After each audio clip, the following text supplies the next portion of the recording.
রুদ্রকে লেখা চিঠি তসলিমা নাসরিন। প্রিয় রুদ্র, প্রযত্নে আকাশ। তুমি আকাশের ঠিকানায় চিঠি লিখতে বলেছিলে। তুমি কি এখন আকাশ জুড়ে থাকো? তুমি আকাশে উড়ে বেড়াও তুলোর মতো, পাখির মতো? তুমি এই জগৎ সংসার ছেড়ে আকাশে চলে গেছো। তুমি আসলে বেঁচেই গেছো রুদ্র। আচ্ছা, তোমার কি পাখি হয়ে উড়ে ফিরে আসতে ইচ্ছে করে না? তোমার সেই ইন্দিরা রোডের বাড়িতে আবার সেই নীলক্ষেত, শাহবাগ, পরিবাগ, লালবাগ চষে বেড়াতে ইচ্ছে তোমার হয় না? এই আমি বিশ্বাস করি না।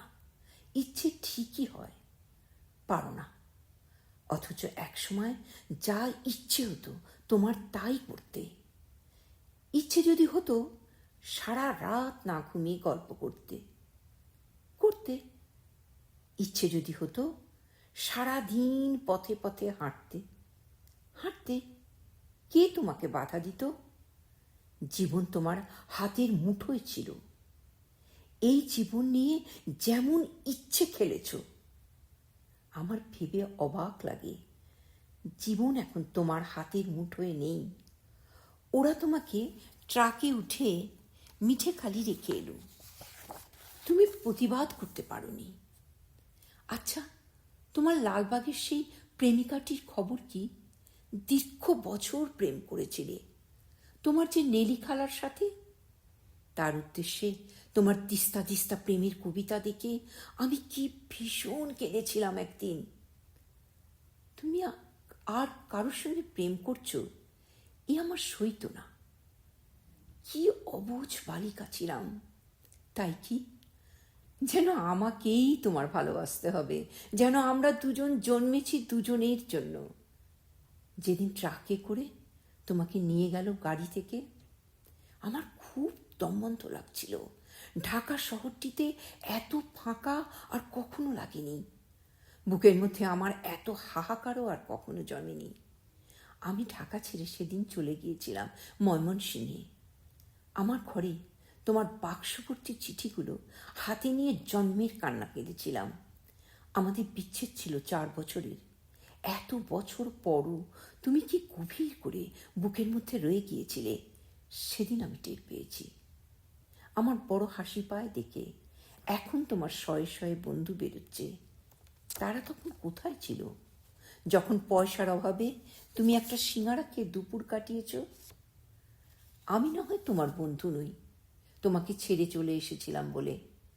এই যে এখন তোমার নামে মেলা হয়, তোমার চেনা এক আমি বোধহয় অনুপস্থিত থাকি মেলায়। যারা এখন রুদ্র রুদ্র বলে মাতম করে, বুঝি না তারা তখন কোথায় ছিল। শেষ দিকে তুমি শিমুল নামের এক মেয়েকে ভালোবাসতে। বিয়ের কথাও হচ্ছিল। আমাকে শিমুলের সব গল্প একদিন করলে। শুনে তুমি বোঝোনি আমার খুব কষ্ট হচ্ছিল। এই ভেবে যে তুমি কি অনায়াসে প্রেম করছো, তার গল্প শোনাচ্ছ। ঠিক এই রকম অনুভব একসময় আমার জন্য ছিল তোমার। আজ আর একজনের জন্য তোমার অস্থিরতা। নির্ঘুম রাত কাটাবার গল্প শুনে আমার কান্না পায় না বলো? তুমি শিমুলকে নিয়ে কি কি কবিতা লিখলে তা দিব্যি বলে গেলে। আমাকে আবার জিজ্ঞেসও করলে কেমন হয়েছে। আমি বললাম খুব ভালো। শিমুল মেয়েটিকে আমি কোনোদিন দেখিনি। তুমি তাকে ভালোবাসো যখন নিজেই বললে, তখন আমার কষ্টটাকে বুঝতে দিইনি। তোমাকে ছেড়ে চলে গেছি ঠিকই, কিন্তু আর কাউকে ভালোবাসতে পারিনি। ভালোবাসা যে যাকে তাকে বিলোবার জিনিস নয়।